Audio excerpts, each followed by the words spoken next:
Вакцинация – самый экономичный и эффективный метод защиты от инфекционных заболеваний. Про это не устают говорить врачи каждый день. На сегодняшний день в республике продолжается вакцинация однокомпонентной вакциной «Спутник Лайт», а с 17 ноября по всей республике стартует вакцинация спутником ВИ.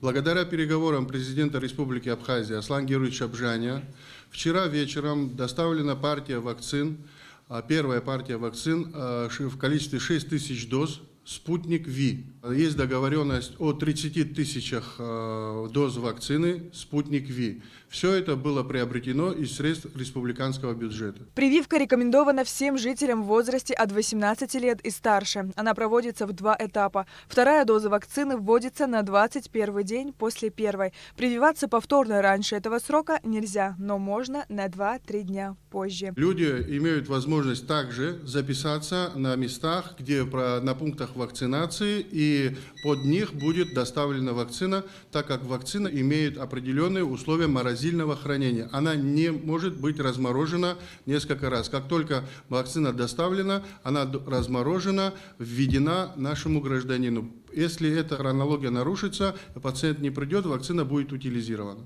Все лечебные учреждения, которые занимаются вакцинацией, готовы. Следующая поставка вакцины «Спутник ВИ» зависит от темпа вакцинации, добавил министр. Мы уже ведем переговоры о следующей партии в количестве 6 тысяч доз.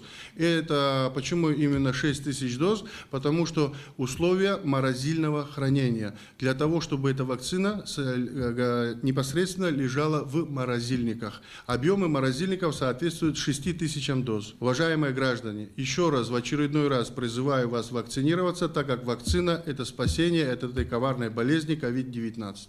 Эффективность «Спутник ВИ» больше 97%, поэтому желающих вакцинироваться российским препаратом в России и в других странах, куда доставлен «Спутник ВИ», с каждым днем становится все больше.